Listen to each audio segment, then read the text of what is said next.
Devotion stars Jonathan Majors and Glen Powell, and it tells the tale of a, well, let's just go over to the IMDb and see what it says there. They can probably say it better. A pair of U.S. Navy fighter pilots risked their lives during the Korean War and become some of the Navy's most celebrated wingmen. Yeah.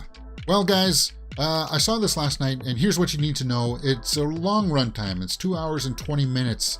But my initial reaction to it was, this was my first exposure to Jonathan Majors as an actor on the big screen, and he can act. He can act. We saw Glen Powell earlier this year in Top Gun Maverick. He was Hangman, right? So he's familiar with this kind of storytelling, and he's really good in the flight sequences as well. But Jonathan Majors is the main lead here, and it's based on true events. He has a couple scenes in it that'll make you go, wow, holy God, I'm looking forward to seeing Creed 3 now, because he's the villain in that.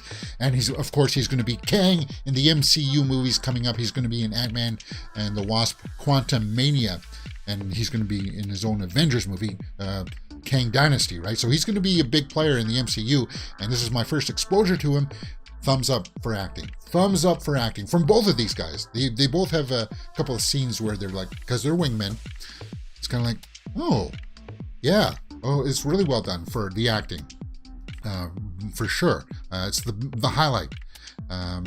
Some people praised the soundtrack, but I wasn't. It was serviceable.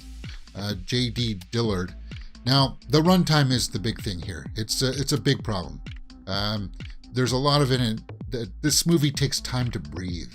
This movie takes a few moments between the husband and the wife saying goodbye to each other before he goes off on missions and stuff like that. It takes time with that kind of stuff. And Joe Jonas is in this. It's Marty Good. Oh, really? Okay. He was one of the other pilots, right?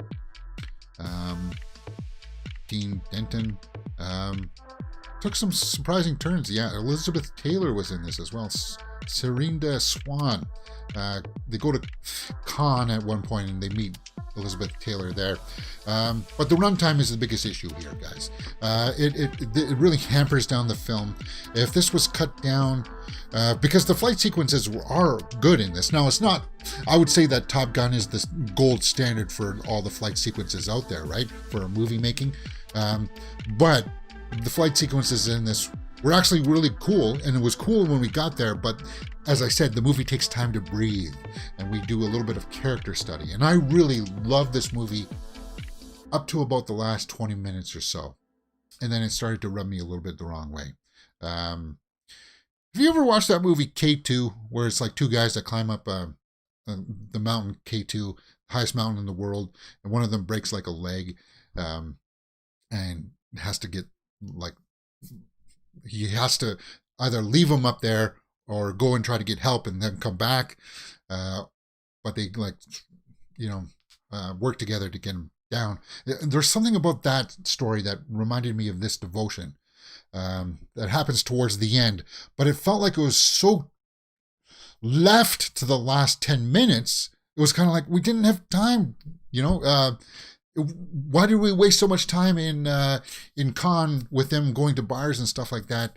There's messages in there like he was fighting prejudice and bigotry through his career and stuff like that. Okay, we got that stuff, but they kind of reiterated that stuff a couple of times, that it just, if they got rid of a few of those things and tightened that up a little bit and expanded on it a little bit more towards the end. I know it's based on true events and maybe they were trying to be a little bit more realistic to it, but you can embellish that stuff when you're making translations to it, to the big screen for that. And I wish they would have done a little bit more of that, because the ending was a bit of a letdown. It's kind of like, I know they're celebrated, but the one of them didn't really follow orders, was doing stupid stuff in the air, and then how the ending happens, the big conclusion, how that happens. It didn't have any feel to it. It was kind of like, well, the plane's going down for some reason that we don't really, it was kind of like, it felt flat. It fell flat. Devotion fell flat. But as I said, The acting, go see it for the acting. If you like flight movies and stuff like this, then you'll probably like this series as well. Let's go on to the tomato meter and see what people are saying about this. Devotion, 80% by the critics, only 81 reviews, 93 by the audience. So a lot more of the audience people are liking this, and I'm guessing it's more aviation fans, people of liking movies of this historical era and stuff like that. Let's take a look at some of the snapshot reviews and see what people are saying, and I'll try to wrap up my thoughts about Devotion here. New York Magazine says there are stretches of Devotion where it doesn't seem like all that much is happening. Yeah, and that's what I meant about it taking time to breathe. But then you look closer and you realize that just about everything is happening.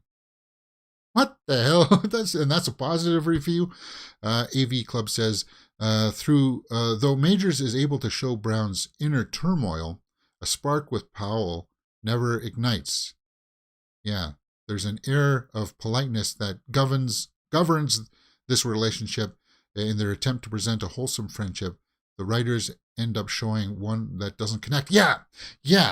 They're wingmen, and they look out for each other. And Glen Powell's character goes to bat for him at one point, and there should have been like a big conclusion to that, because it was driving towards a point, and you just don't get there. You don't get there, and it kind of, as I said, it falls flat towards the end, and for me at least it did.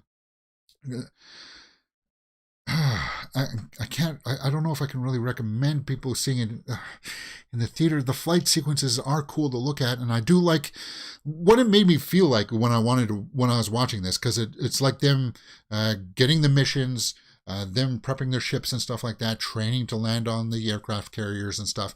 It made me feel like I wanted to watch a Wing Commander movie. If you ever watched that, Wing Commander, played that video game, they tried to make a movie of that too, right? Wing Commander. I played that a lot on the old PlayStation. It had like Mark Hamill in it and stuff. John Rhys Davies or whatever, Wing Commander, where you got missions and then you went off and you flew the missions and you came back and you knew, and you had like a camaraderie with the other pilots. That's sort of what this was maybe going for, and made me want and thirst for that. But overall, guys, Devotion, I don't think I can give it a score as high as an 8. I don't think I can. And definitely it's not a 9. I would probably have to give it a 7 out of 10 for Devotion. If that, a 6.5 maybe. The acting is good. The directing, as I said, the pacing issues fell on him. And there's a couple of acting sequences in this that are really well done. And I think it's because of the director and how good Jonathan Majors is. But then there's another couple of ones where it's kind of like, Oscar predictions. Best original score the Academy should nominate is First Black Woman Composer with Chanda Dances for Devotion. No.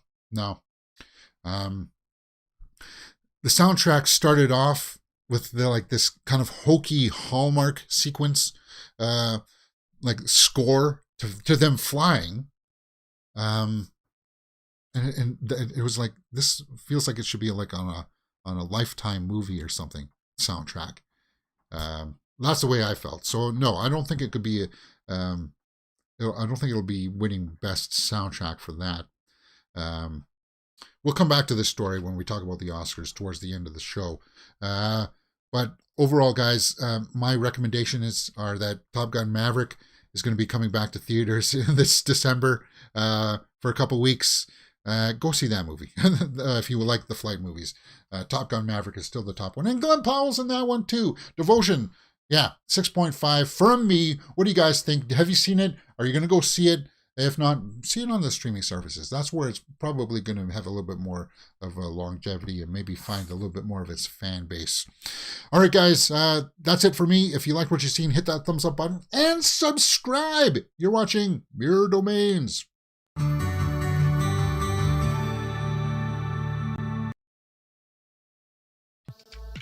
All right, some live comments here. Our Glass Viking says Jonathan Majors was good in The Five Bloods, but the movie was more memorable for Chadwick Boseman's small cameo. Oh. Yeah, well, it was my first exposure to Jonathan Majors. And there's one scene. If you ever saw Black Swan or I, Tanya, when she's like putting on the makeup and then like she's crying and stuff like that, or in Black Swan when she goes into the bathroom stall and she's like down on herself because she didn't make it. You got a scene sort of like that from Jonathan Majors in Devotion. Yeah.